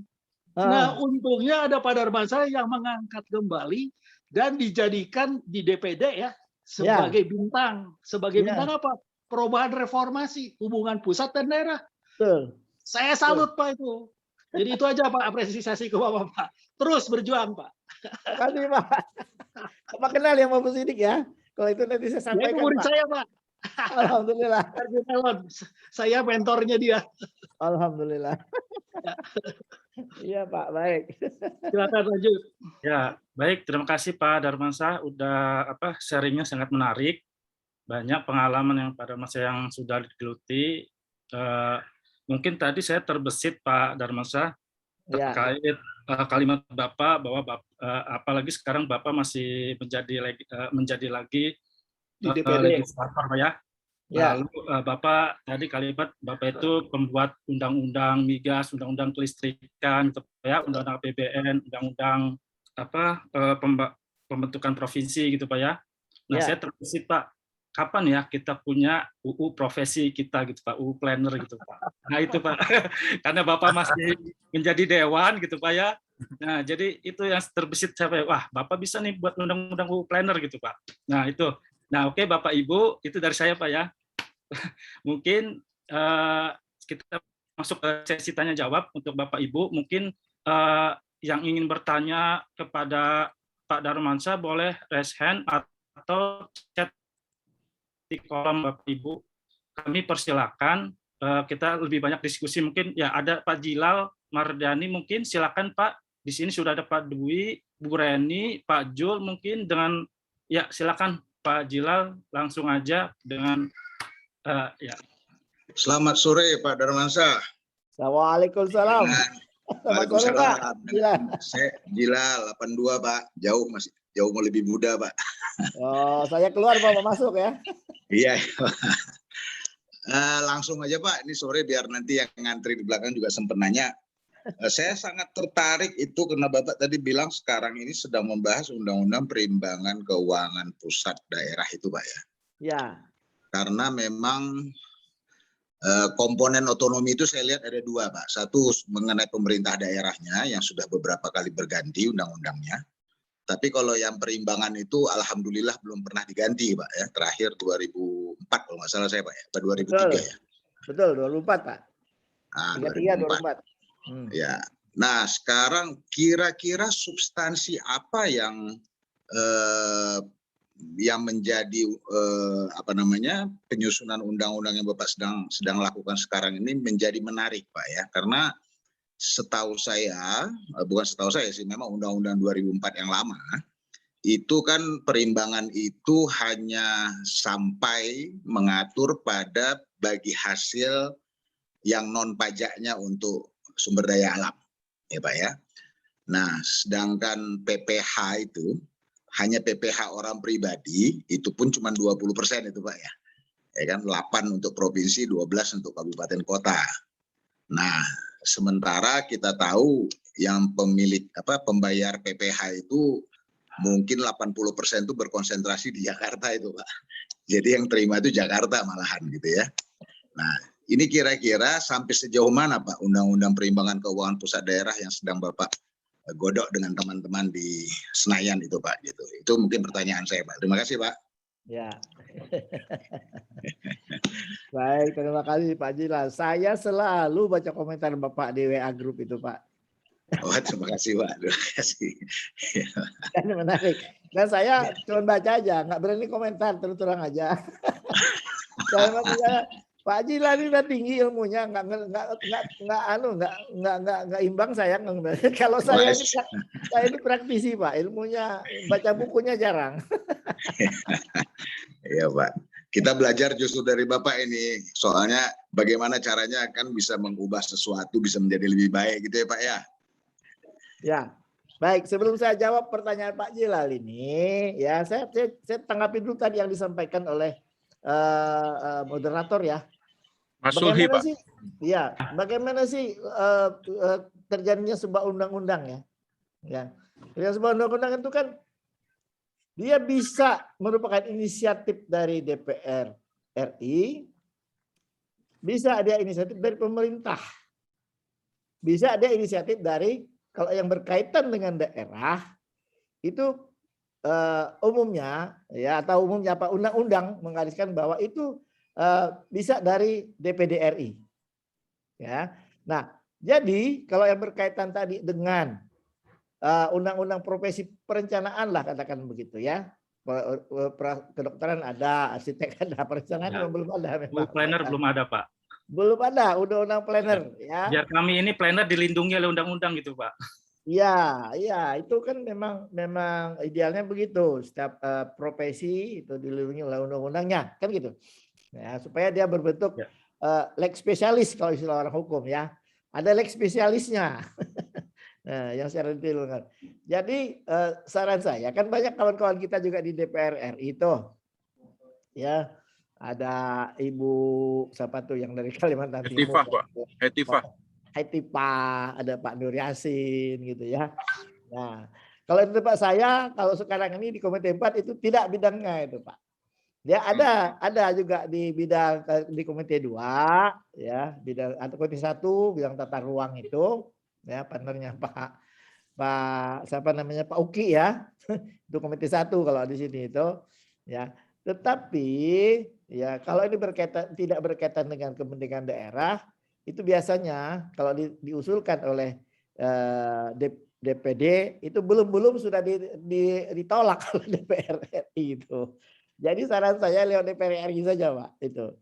Jadi syaratnya undang-undang inisiatif itu kalau dulu ya saya masih di DPR ya karena saya punya pengalaman juga itu cuma perlu diusulkan oleh 10 orang ya dari berbagai fraksi ya minimal itu ya angka minimalnya. Carilah 10 orang dari berbagai fraksi ya yang mengusulkan rancangan undang-undang itu. Simpel. Nah, nanti dia akan masuk ke BAMUS, Badan Musyawarah untuk diagendakan menjadi undang-undang inisiatif DPR. Ya. Ya, nanti baru dikirimkan pemerintah. Nah, nanti presiden tentu saja menugaskan menterinya. Kalau undang profesi tentu saja kalau nggak menteri PU ya menteri Bappenas ya kan gitu kan. Nah, atau ya lewat eksekutif ya kan. Nah, saya nggak tahu apakah Harso ini planner bener apa planneran gitu. Kalau mohon maaf Harso. Itu murid saya juga loh Pak. Hah? Itu murid saya juga loh Pak. S2 saya di PWK dia. Pernah kuliah bareng-bareng saya juga tuh Pak. Iya. Bareng saya pernah kuliah itu Pak. Jadi kalau memang ya Pak Kemal Taruk bisa mengilik-ilik Pak Harso ya bisa dari sana barangkali ya. Ya ini saja Pak. ya pengalaman saja dulu. Karena saya dulu undang-undang pembentukan provinsi itu kan kalau inisiatif dewan itu. Jadi dulu saya Pak bikin rancangan undang-undangnya, bikin naskah akademisnya. Untuk tugas naskah akademisnya, bapak-bapak akademisinya bertambun, berjibun nih di planner nih, bikinlah naskah akademisnya. Terus bikin rancangan undang-undangnya. Kan rancangan undang-undangnya bisa kita benchmarking dengan rancangan undang-undang profesi yang lain. Arsitektur misalnya, kita benchmarking aja. Ya, dalam bahasa nggak kerennya nyontek gitu, tapi kan disesuaikan dengan profesi kita. Kan gitu ya. Nah, yang menentukan itu adalah naskah akademisnya. Naskah akademis ini dulu undang-undang pembentukan provinsi aja, Pak. Naskah akademisnya itu tidak simpel. Kita bikin naskah akademisnya itu, Pak. Dan itu diuji oleh kalau di undang-undang pembentukan provinsi itu oleh DPOD, Dewan Pertimbangan Otonomi Daerah kalau dulu. Ya kan? Nah, kalau di undang-undang ini saya nggak tahu siapa yang menguji nanti itu naskah akademis kan. Tapi yang jelas itu tadi simple. Jadi itu, Pak. Nah, tadi yang kedua Pak Jilan Mardani ini berkaitan dengan undang-undang perimbangan keuangan dulu namanya Undang-Undang Perimbangan Keuangan Pusat dan Daerah, Pak. Ya. Kami berkali-kali menyampaikan alasan kenapa sekarang harus dirubah ya menjadi undang-undang hubungan antara pemerintah hubungan keuangan antara pemerintah pusat dan daerah. Ini berubah Pak undang-undang judulnya. Itu juga menggabungkan 3 undang-undang, Pak. Ya, 3 undang-undang. Yang pertama undang-undang perimbangan keuangan pusat daerah tadi yang saya sampaikan. Tapi di dalam itu juga dia juga merubah ya undang-undang pajak dan retribusi daerah. Kemudian undang-undang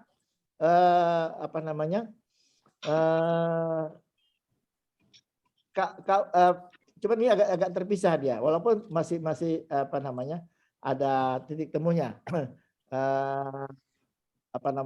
Ketentuan umum perpajakan, ya. Ketentuan umum perpajakan itu juga sudah dirubah sekarang, Pak. Jadi ini saya kira betul Bapak bahwa kami menyampaikan kepada pemerintah kemarin, baru kami sampaikan bahwa sekian tahun kita otonomi daerah ini, Bapak bisa bayangkan nggak? Daerah itu, ya daerah-daerah itu yang secara ekonomi atau secara finansial, katakanlah begitu ya, secara anggaran itu mandiri itu cuma 2, Pak. Provinsinya 1, kabupatennya 1. Provinsi DKI Jakarta, kabupatennya Kabupaten Badung, Bali. Sekian tahun kita otonomi daerah, baru ada 2. Itu pun kalau bicara soal Badung, kemarin saya kebetulan mantan Bupati Badung ini sekarang satu profesi dengan saya anggota DPD juga.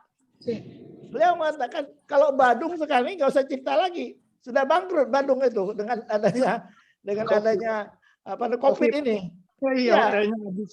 Ya, beliau sampai dengan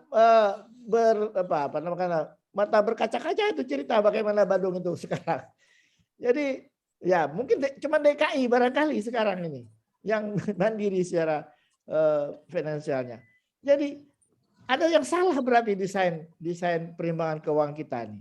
Jadi daerah-daerah itu ya sangat tergantung kepada DAU, sangat tergantung kepada DAK, dana alokasi umum, yang sekarang pun rumusnya mau dirubah sama Ibu Sri Mulyani. Ini pertempuran luar biasa ini 2-3 hari ke depan ini, Pak. Saya sampai tegang juga ini terang aja. Makanya tadi saya bilang, saya nggak mau tegang-tegang. Saya udah tegang 2-3 hari ini. Ya, rumus DAU mau dirubah. Ya, sementara kalau kita lihat di daerah itu, Pak, DAU ini mesti jadi andalan. DAK juga begitu. Kemudian, ya DBH, dana bagi hasil, Pak. Kami meminta bahwa pajak terutama pajak bumi dan untuk sektor pertambangan, perkebunan yang luas-luas di daerah itu, masa harus pusat yang mungut gitu. Ya kami bilang ke daerah kan lah. Beliau mengatakan di pusat itu, Menteri Keuangan mengatakan, ya daerah itu tidak akan mampu menarik pajak PBB untuk perkebunan yang luas-luas itu, tidak punya teknologi. Dari mana tidak punya teknologi? Ya kan, dia kan bisa panggil konsultan yang ngerti apa namanya land information system. Iya Pak Kris. Betul Pak. Tapi Iya. dulu saya udah pernah bilang Pak sama Pak Mahfud, masalahnya dia bilang, gua harus pegang buntutnya, kata Sri Mulyani. Jadi daerah itu buntutnya dipegangin, jadi nggak bisa apa-apa Pak. Itu prinsipnya Pak. Jadi saya nggak bisa robah itu. Kata Pak Mahfud ya. Iya Pak Mahfud. Gua nggak bisa apa-apa. Kenapa? Buntutnya dipegangin pusat. Si daerah tinggal minta-minta katanya.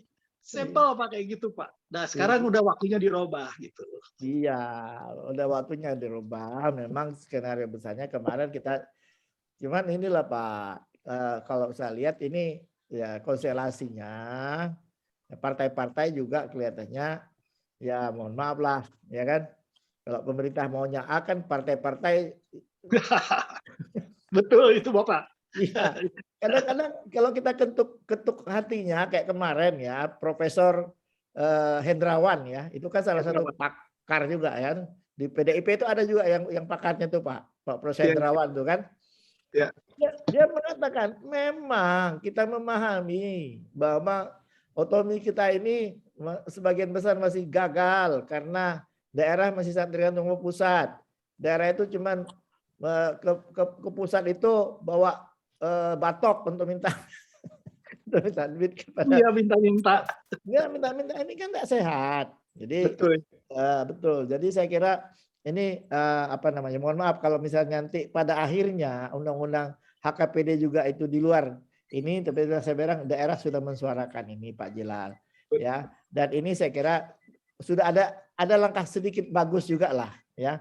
Ada langkah sedikit bagus juga lah. Memang ada beberapa pajak yang pada akhirnya juga diserahkan kepada daerah, Pak. Sudah mulai berangsur-angsur, Pak. Ya, kalau PBB P2 misalnya, perkotaan pedesaan, sekarang kan semua sudah untuk daerah. PBB P3 juga sebetulnya sebagian besar, ya hampir seluruhnya juga itu udah diserahkan ke daerah gitu ya. Ininya apa namanya? Uangnya. Cuman mungutnya masih tetap pusat. Sama aja bohong. Dipungut bohong. di bawah, dia sampai ke atas bocor Pak. Turun lagi makin dikit. Ya, kalau urusan bocor itu. Ya, itu masalah Pak ya, masalah kalau di company kita bicara masalah cash flow Pak ya. Jadi dia dulu di pusat setahun baru masuk ke daerah gitu. Iya Pak, menarik sekali Pak. Terima kasih banyak loh Pak Darmansyah. Jadi mungkin kapan-kapan saya akan kontak ya Pak ya. Boleh Pak, kita diskusi di darat Pak. Ya, oke. Terima kasih banyak Pak. Terima kasih banyak. Ya. Ya, Bapak Ibu yang hadir, apa ada yang ini mau bertanya? Mohon raise hand atau saya bacakan ini Pak pertanyaan yang di chat kolom, yaitu dari Pak Ari Jokardi. Beliau bertanya untuk Pak Darmawan, berdasarkan pengalaman ketika menjabat Bupati 2 periode, mana yang lebih bermanfaat bagi daerah? Seorang bupati yang berlatar belakang pendidikan planologi atau STPDN? Nah, mohon dijawab Pak Darmansyah, dipersilakan. Ya, baik Pak. Jadi ini Mbak Arijun ini ya? Iya. Apa kabar Pak Darmansyah? Apa kabar Pak Jun? Aduh. Baik. Ini pakar lingkungan ini. Hati-hati kita jawabnya ini. Tapi santai. Ya. Antara kita aja nih. Tapi saya tidak bisa membandingkan dua profesi ini Pak. Terus terang aja Pak. Oke. Ya, masing-masing punya plus minusnya juga ini kan. Ya, jadi kalau seorang pamong ya, STPDN itu kan didikan mereka seorang pamong. Ya, pengalaman saya Pak, ya, pamong-pamong ini, ya mereka kekuatannya adalah, ya, kehebatannya adalah, ya, dia bagaimana dia menggerakkan apa di bawahnya itu, punya ilmu dia itu, menggerakkan ya, menggerakkan orang-orang berada di bawah dia. Ya. Nah, sementara planner itu punya kemampuan untuk ya, ilmu kita kan ilmu tadi itu, Pak. Kita berpikirnya sistem gitu kan. Kita itu berpikirnya sistem. Jadi sebetulnya kalau kita padukan ini, ya, kalau kita padukan ini menjadi kekuatan yang luar biasa. Jadi masing-masing ini punya. Saya tidak punya sampel bupati yang STPDN, ya. Tapi saya punya anak buah banyak STPDN dulu, Pak. Ya, banyak STPDN dulu. Kalau saya tempatkan dia sebagai camat, ya, sebagai camat, umumnya camat ini sebagai pamong berhasil dia. Tetapi dia sebagai apa namanya? Kalau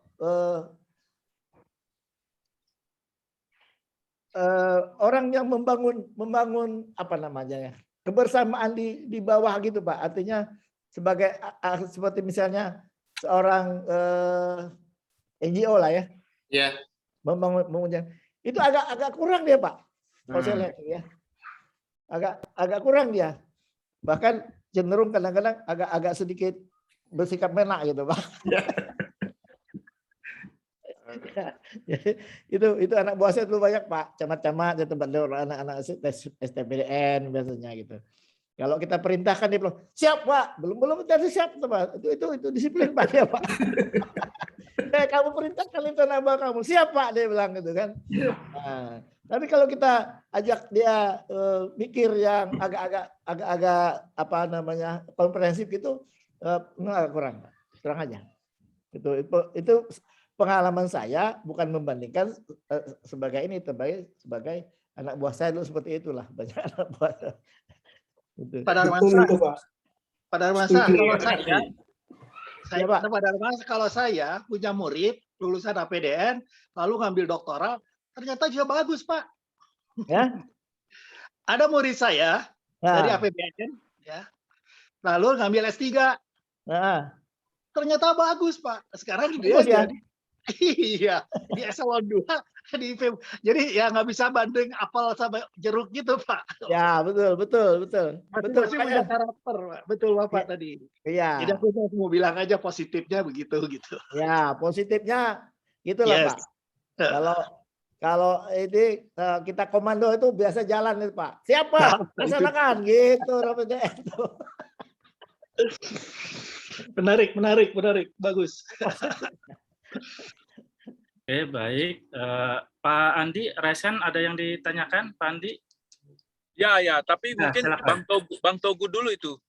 Bang Togu ini Pak Darmansyah juga planner kita apa ya, senior enggak, junior enggak sih. Bang Togu silakan yang lagi di kolom chat. Pak Togu. Pengasuh Geopark ini, pengasuh Geopark. Wah, penting loh. Pengasuh Geopark ini. Geopark Silakan itu Bang penting Togu. loh. Kalau nggak bisa jadi pariwisata tuh. Iya. Siap, maaf. Pokoknya Banyak senior Geopark, saya. Geopark Belitung itu. Iya, Pak. Hormat Pak Darmansyah. Beliaulah Pertama itu. kali kenal Pak Darmansyah 2004 sama Pak Heri Darwanto, saya ke Belitung, Pak.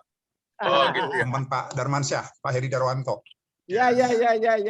Mohon maaf, saya ada meeting juga ini, jadi separuh-separuh tadi. Boleh Togu Ini ya. ada Pak Ari Jukardi, senior saya juga ini yang saya belajar di tata ruang dulu. Apa kabar Pak Ari? Baik, Togu udah Ada, ini Pak. rambutnya udah putih sekarang. Ngikut Pak Ari ini. Meninggalkan dunia hitam ya. Malah Pak Krisna ini malah lebih muda dari kita, Pak. Ya. Santai lah. Hormat. Yuk, mangga. Ini kita udah kayak udah kayak STPDN nih, pakai hormat. Mohon izin hormat. Ya, silakan. Pak Darmansyah, tadi saya di chatting udah komen sebenarnya. Memang Pak Darmansyah ini sebenarnya tokoh yang komplit ya. Cocok, saya saran Pak Krisna cocok ini, harus ada penghargaan khusus nih. Ini keren Pak, semuanya bisa nih. Kayak Ronaldo lah, masuk tim mana aja bisa. Gitu. Ronaldo bener, goal getter. Pak, saya kan ngikutin Pak Darmansyah nih dari 2003. Terus ada Laskar Pelangi, sukses. Kemudian sekarang Anda masuk KEK, Tanjung Kelayang. Ya. Kemudian sekarang lolos juga Geopark. Jadi Ya. sebenarnya Pak Darmansyah ini sukses banget ya, selain mengembangkan Belitung yang dulu seperti kawasan yang memang tertinggal, masyarakat juga. Saya dengar dari masyarakat sendiri Pak, dari Pak Bakri waktu itu. Di sini orangnya sombong-sombong Pak Togu gitu, nggak mau kerja, males, karena udah kaya. Dulu itu karena timah udah kaya, jadi nggak high level, nggak mau kerja, nggak ada pengemis di sana. Nah, tapi yang menarik memang dibandingkan dengan Pulau Bangka, Pak. Belitung ini saya pikir suatu model pembangunan ekonomi yang berkelanjutan, Pak. Artinya Bapak bisa merubah mindset semuanya dari pembangunan ekonomi eksploitatif ke ekonomi yang konservasi lah, peningkatan nilai tambah. Nah, ini model pengelolaan sumber daya alam yang keren ini. Yang dulu eksploitatif, tapi sekarang kita mengkonservasi, tapi juga memberikan nilai tambah lewat pariwisata. Ya. Ini saya ingat 2003 itu nggak ada hotel, 2004 ya saya ke sana. Hotel cuma satu, airnya juga merah Pak ya, di satu hotel itu airnya coklat. Sekarang itu udah ada hotel bintang 5, 1, mungkin nanti nambah 2. Hotel bintang 4 sudah 6 mungkin. Luar biasa.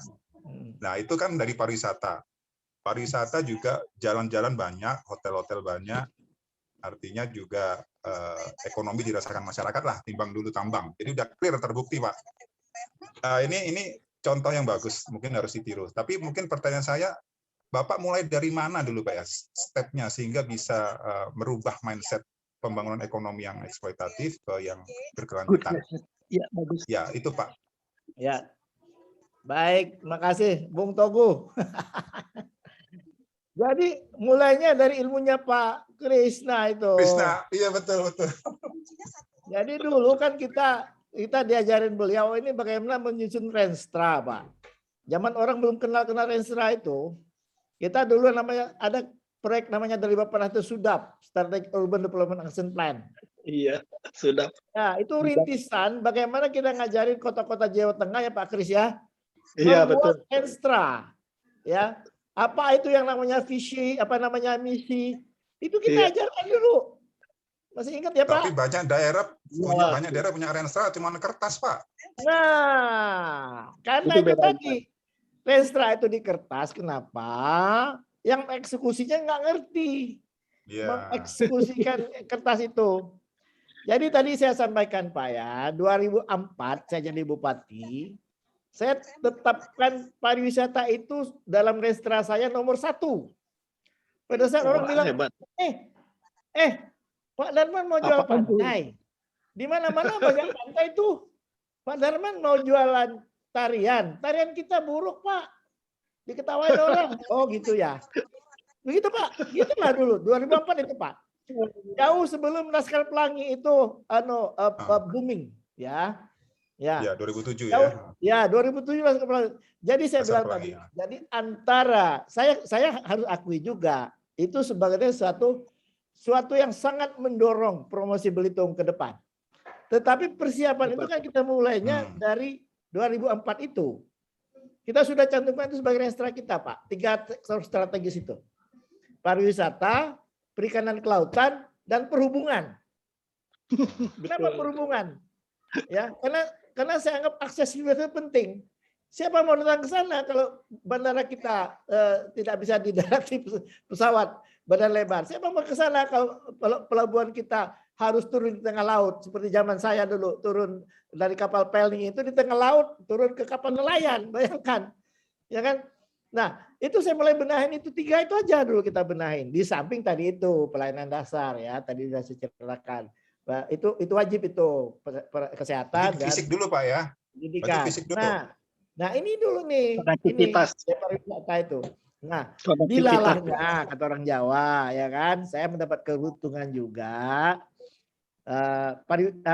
Laskar Pelangi itu booming, ya. Laskar Pelangi itu booming juga atas sebetulnya, mohon maaf nih kalau saya cerita ya, bagaimana pertama kali Laskar Pelangi itu booming, ya memang novelnya booming. Tapi pada waktu dia dibikin film, Pak, ya datanglah si Riri Reza dengan Mira Lesmana itu ke tempat saya. Tanjung Jadi Raya. dia bilang si Riri, Pak Bupati, kami mau syuting film. Kejadiannya ini di Belitung Timur. Tapi saya tidak dapat respon dari Bupati Belitung Timur. Kalau gitu gini aja, saya bilang sama Riri sama Mira Lesmana, ya. Kalian syuting aja tempat saya. Saya terima kasih. Tapi gunakan pantai-pantai saya yang bagus-bagus itu. Strategik Ya, tidak mau banget. komentar lah. Ya silakan disurvei sendiri, saya bilang begitu kan. Nah, maka aneh itu Laskar Pelangi, Pak. Kejadian Iya, di iya. Belitung Timur, tapi Ceritanya pantai di yang Beltim, cantik diekspos oleh lokasinya di Riri. Nah, Belitung. itu di Belitung Oh. itu. Lokasi Belitung. Bahkan sampai adegan buayanya itu saya yang siapin, Pak. Buayanya Waduh. itu. Ya. Ya, di Pantai Tanjung Pendam itu saya taruh buaya saya, Pak. Karena kita dulu punya piara buaya sama pawang-pawangnya, saya taruh di situ, ini cerita aja. Termasuklah rumahnya si Lintang itu. Jadi tempat-tempat syuting itu saya pindahkan. Karena Bupati Beltim pada waktu itu tidak merespon. Itu tanya aja sama Mira Lesmana kalau nggak percaya. Hebat. Jadi itu saya dapat satu peluang lah, satu kesempatan begitu ya. Nah, di samping juga setelah itu kan kita promosikan pantai kita dan lain-lain itu lewat terus terang saja banyak kawan-kawan kita itu mempromosikan itu lewat dunia digital sepertinya, dunia maya. Ya. Banyak sekali. Yang namanya BelitungIsland.com itu luar biasa dia promosikan itu. Jadi saya kira itu ya kombinasi dari itu semua lah. Jadi perencanaan tetap harus ada. Terus yang kedua bagaimana kita mengintai peluang itu, ya. Dan ketiga keberuntungan. Karena di dunia ini tidak ada yang bisa mengalahkan orang beruntung, Pak. Orang pintar. Betul. Iya, Pak. Betul nggak, Pak? Orang kaya kalah sama orang pintar, katanya kan, Pak. Rocky. Orang pintar kalah sama orang beruntung. Itu dia. Jadi saya ini termasuk beruntung juga lah. Mendapatkan Hirata, yang saudara saya itu yang mempromosikan Belitung lewat Laskar Pelanginya. Kan sehingga kalian bapak-bapak semua kan kenal Belitung itu kan negeri Laskar Pelangi kan. Di Belitung semua. Ya, nah ditambah pula nih kawan-kawan saya 81 Pak Togu dan Ibu Diah ini ya begitu ke sana itu kan ya tertarik jatuh cinta sama Belitung dan kembangkan geopark. Iya. Geopark. Nah, ini sudah Nah, makanya sekarang Pak Togu ya. Saya terus terang saja, saya bilang saya ini kalau sebagai bupati dulu tidak elok bicara seperti ini, tapi sekarang saya sebagai senator Bangka Belitung, saya katakan saya ingin menyeimbangkan ya Pak Togu, ini kerja kita bersama ini. Justru dengan saya sampaikan kan waktu kita peresmian Geopark itu kan saya sudah ceritakan. Bagaimana saya dari awal sudah menginginkan bahwa pengembangan pariwisata Pulau Belitung sebagai satu pulau pariwisata itu ya tidak lagi kita melihat Belitung Timur dan Belitung. Ya Pak Togu. Ya. Kita satu kesatuan bagaimana sistem. Nah, ini pakar-pakar pariwisata kita undang lagi bagaimana satu pulau ini, Pak, mereka berwisata itu menjadi lama karena satu pulau ini kita garap bersama-sama. Nah, ini Pak, ini kerja kita Pak Kris nih, Pak Togu. Ya kan? Kayaknya bakal jadi gubernur Belitung nih, Pak Darmansyah. Iya tuh. Saya jadi gubernur itu lanjut. Jadi mengintegrasikan semua itu. Ya. Saya ketemu dengan Bupati Belitung yang kebetulan dulu ada wakil saya, itu sudah nyambung lah. Saya ketemu dengan Bupati Belitung Timur, Pak Burhanuddin. Saya bilang kalian Bapedanya harus duduk sama-sama nih. Ayo kita garap nih pulau ini sebagai satu kesatuan. Supaya apa? Supaya dua-duanya bermanfaat. Ya, jangan ada orang Belitung Timur. Kebetulan saya memang aslinya orang Belitung Timur, Pak. Jangan orang Belitung Timur selalu komplain. Kami ini cuman jadi tempat kencing katanya. Habis jalan-jalan ke pantai, kencing di sini pulang nginep di Belitung. Katanya kan gitu, Pak ya. Saya bilang, kalau gitu mana objek kalian yang menarik? Mana objek kalian? Saya mau tahu. Objek kalian itu yang berkelas nasionalnya mana? Tolong di ini. Saya bilang, tolong ya, pariwisata itu ada objek-objek yang bisa kita angkat ke kelas internasional. Kalian mesti tahu karakternya. Ada yang hanya lokal saja untuk orang-orang setempat. Ya kan, Pak? Betul nggak, Pak? Pak Kris? Betul, Pak. Ya. Aku ngangkut Hiu punya ke dalam 10 destinasi. Kan saya diminta Jokowi. Makanya punya Hiu gua angkat. Karena apa? Karena Hiu punya kelas global. Simple, Pak. Ya. Mantap. Mana yang bisa naikkan kelasnya menjadi kelas global? Mana yang kita lihat, oh ini untuk lokal saja. Nggak apa-apa. Nggak apa-apa yang lokal juga kita kembang. Tetapi harus tahu kita ininya. Nah, kawan-kawan di Bangka Belitung ini, Pak, saya sudah pergi kemana-mana kabupaten. Dia sudah cuman menghitung, oh kami punya objek sekian puluh katanya. Kami punya objek sekian. Saya tanya, kalian tahu nggak klasifikasinya objek-objek itu? Nggak ngerti, Pak. Kayak saya ke Bangka Selatan kemarin. Oh, kami punya 32 objek di sini, Pak. Kalian ngerti nggak saya bilang yang lokal? Yang mana yang bisa kalian jual ke tingkat internasional? Nggak ngerti, Pak. Betul. Nah, itu problem, Pak Kris. Saya kira Betul, Pak Kris pakar itu di situ tuh. Jeli matanya ngeliat, oh ini bisa kita angkat ke internasional nih barang. Karena pertama keunikannya, ya kan, Pak? Iya, Ya kan? betul. Ya, kita lihat itu karakter-karakter seperti itu kan mesti dikenali.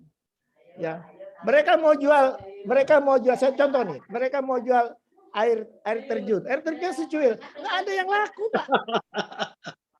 Ada tuh katanya objek wisatanya, itu hanya untuk orang-orang kampung, orang-orang lokal situ saja.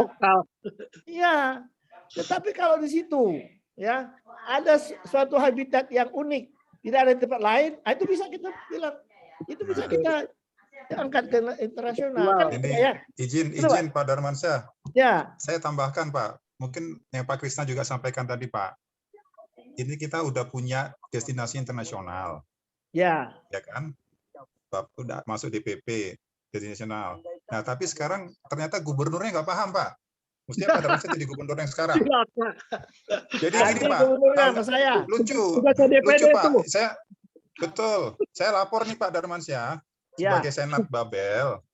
Jadi gubernur itu pada tanggal 15 April yaitu mengeluarkan surat memerintahkan 2 bupati untuk melestarikan kawasan open pit itu yang bernilai internasional, sudah ditetapkan sebagai kawasan yang memang bernilai internasional. Ya. Tapi dalam 2 minggu dia memberikan surat rekomendasi untuk memberikan IPPKH. Artinya di kawasan yang sama itu. Artinya di kawasan itu diperkenankan pertambangan. Betul. Nah ini jadi kan nggak paham. Padahal itu sudah kita jadikan kawasan berdestinasi internasional. Ya. Tapi ya nggak paham berarti itu Pak. Gimana itu Pak? Mungkin kayunya Bang. Kayunya bernilai internasional. Itu nyindir tuh. Just kidding Bang tuh. Ini lagi dibahas Pak di pusat nggak selesai Pak. Tugasnya DPD itu. Tugasnya DPD itu. Ya, betul. Saya udah dapat laporan itu dari Bu Etin itu. Pak Darmansyah minggu depan di mana? Di Belitung atau di Jakarta? Siapa? Minggu depan di Jakarta atau di Belitung? Ada di Jakarta. Oh, Jakarta. Mau ke Belitung? Mau ke Belitung, ya. Boleh kita ngobrol di sana. Saya sih gampang aja. Oh gitu. Hari apa ke Belitung dari kita? Katanya ada persoalan Pak. Ya. 28 Pak. 28. 28. Iya. Mau 28 itu hari Selasa. Selasa. Betul. Selasa atau Rabu atau Kamis lah Pak. Waduh, saya mesti garap undang-undang KPD Pak. Wah penting tuh undang-undang itu. Lagi seru Pak pertempuran ini Pak. Undang-undang apa Pak? Hubungan keuangan pusat dan daerah Pak. Aku mah pokoknya pada masa harus berjuang itu yang hubungan pusat daerah mesti dibenerin supaya masuk sini dia. Otonom. Bentar ya. Zoom dulu. Siap. Ya Pak. Oke. Nanti kapan-kapan Pak ada waktu lagi kita atur. Ya oke Pak Darmansyah. Oke Bang Andi, lanjut. Pak Togu. Bang Togo, thank you. Ya. Walaupun kaosnya Belanda ya. Wah. Saya pikir Jerman. Kan lagi bola tuh. Demam. Iya, iya. Ya. Silakan Pak Suli, Ya. mungkin ini sudah menjelang Ya, maghrib betul. pada di Ya, tengah betul, dan Bandi. di ya, silakan. Karena waktu sudah menunjukkan 17.23, Pak. Sesuai rundown yaitu kita hanya sampai 17.30. Jadi sudah masuk ke closing statement, Pak. Statement untuk Pak Darmansyah gitu, Pak. Kesan pesannya dan harapannya untuk planner-planner yang masih aktif, Pak, dan juga untuk IAP, Pak, gitu. Ya, dipersiapkan Pak Darmansyah. Baik.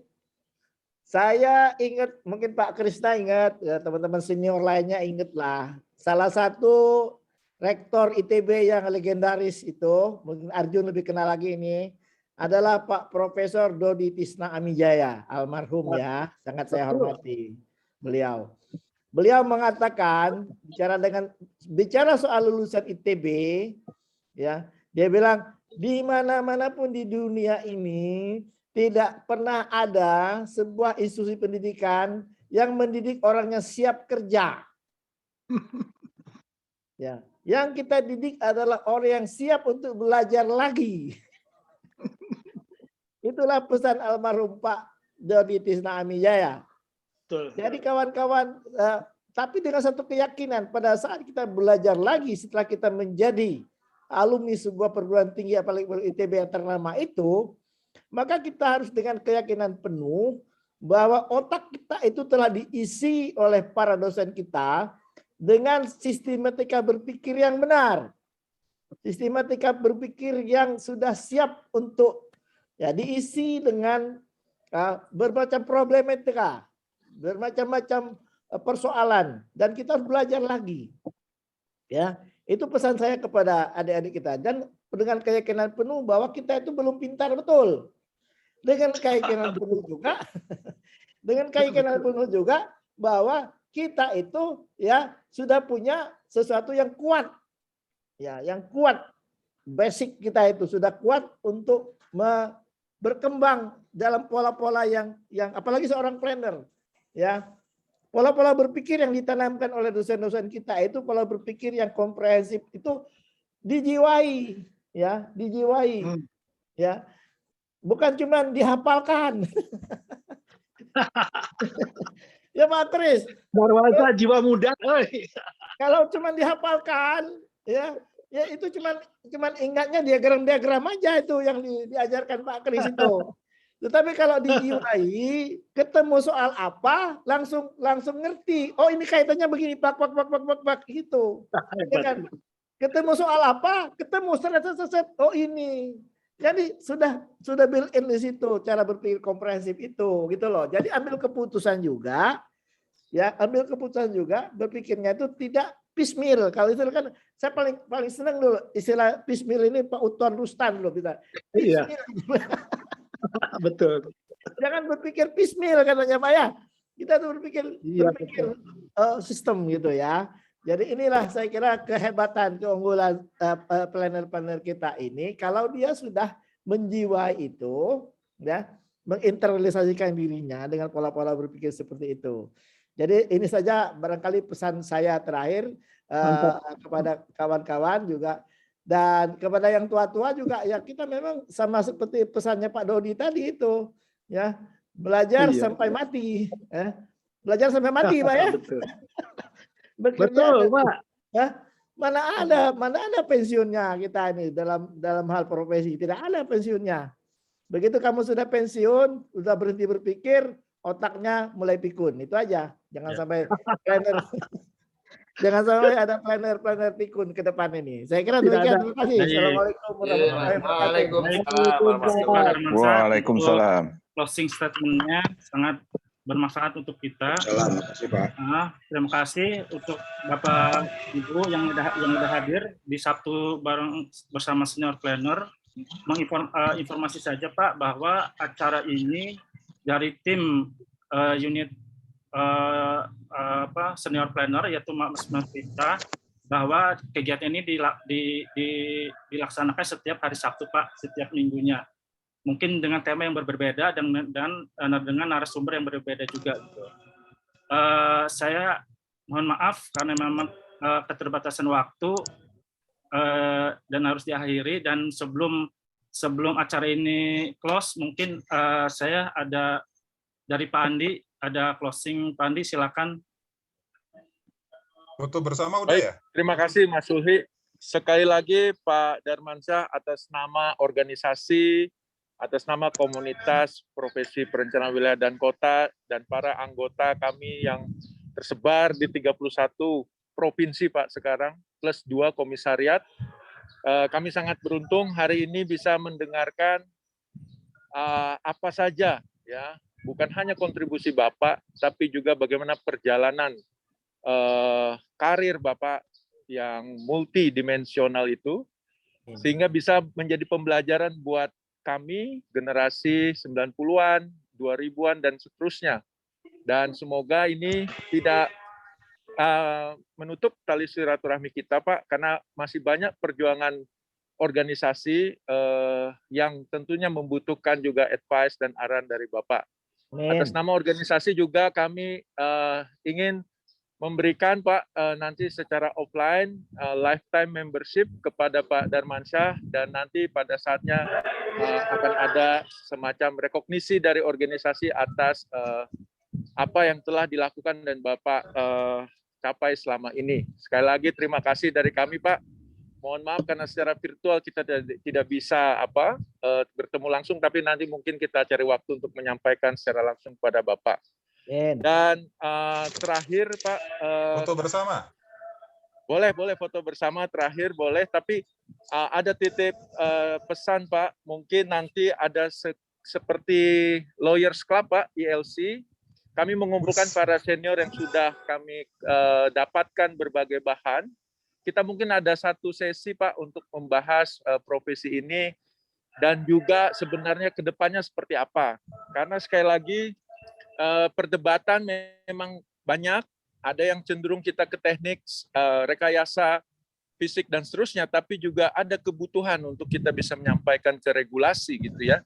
Jadi tidak bisa kita hanya melihat satu sisi, tapi kita ingin melihat dua sisi tersebut seperti apa.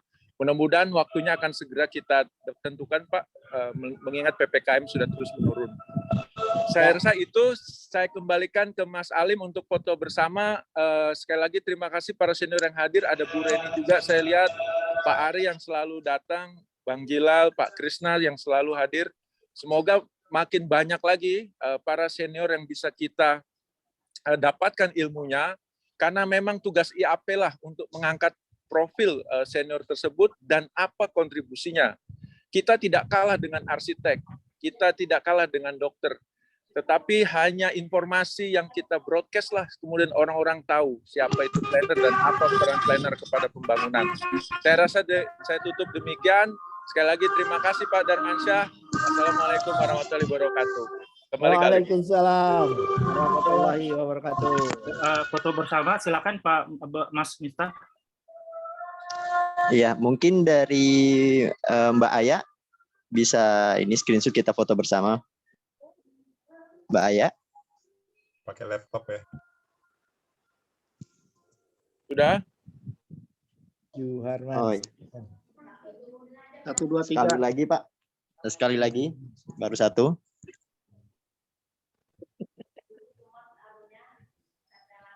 Iya. Ya, sudah Pak, sudah 2 layar udah ada ke screenshot. Terima kasih Pak Darmansyah atas waktunya. Terima kasih Mas Sulhi sudah memimpin semua acara ini. Terima kasih semua senior-senior yang hadir. Terima kasih Bapak. Terima kasih semua. Mas Miftah. Nanti kalau mau Terima lihat kasih lagi Pak Darmansyah. bisa di Nanti- YouTube IAP ya. Nanti saya undang ke DPD ya. Siapa? Oh, Saya undang ke boleh. DPD ya. Ya Pak, Nah, nanti ya. undangan audiensi sudah masuk Pak. Sebenarnya ada titipan Pak Sondi juga Pak, RUU, terus Pak aduh saya lupa, Pak Kris itu mertuanya Pak Ridwan Kamil. Pak Syarif. Ya Pak Syarif. Syarif Pak, untuk meninjau sistem perencanaan pembangunan Undang-Undang 25 2004 Pak. Dan tadi yang Oke. kepulauan. Jadi ada beberapa norma di dalam aturan kita sih Pak, yang pengen ada masukan juga dari IAP.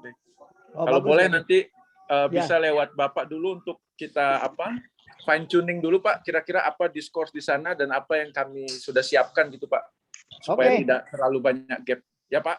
Siap, siap. Pak Darmansyah, sekalian Pak, saya mau minta izin nanti kita ngobrolin soal neraca ruang Pak ya. Neraca Siap ruang ya. Itu dari Bang Jilal khusus. Bang Jilal. Ini dengan Pak Suharso Monorfa nggak ada nih Bang Andi? Ngajaknya berat-berat. Kenapa Bang Togu? Dengan Pak Suharso Monorfa nggak jadi? Nggak ada nih. Nanti saya fasilitasi Pak dengan Pak Suharso Pak. Ya. Kasihan itu Pak, Bappenas sudah planner itu ketuanya. Gimana? Iya. Betul. Ada Bang Togu, ada. Cuma nanti saya akan kontak Pak lewat Pak Kemal juga. Nanti setelah ada Pak Kemal Darmansyah juga. kita akan hadirkan Pak Kemal nanti. Sama Pak, di Bappenas sama krisis sama teman-teman senior Pak. Jadi ada Pak Basa, Pak Luki Eko, dulu hebat-hebat, tapi yang muda-muda ini hilang semua planneran. Iya. Nah, Pak, hilang. Kecanggihan senior dulu putus, betul Pak. Itu perlu ada jembatan. Nah itu Bang, jangan sampai hilang kan legacy yang dulu itu. Betul. Ya. Ya, penting itu Oke ya. Semua selamat ini kan ada mau maghrib. Oke Pak Darmansyah, nanti kita kontak-kontak ya Pak. Ya, siap. Izin pamit ya. Pak Krisna, sampai ketemu Pak. Pak Darmansyah, terima kasih Pak. Terima kasih Pak. Terima kasih Pak. Yendir, terima kasih.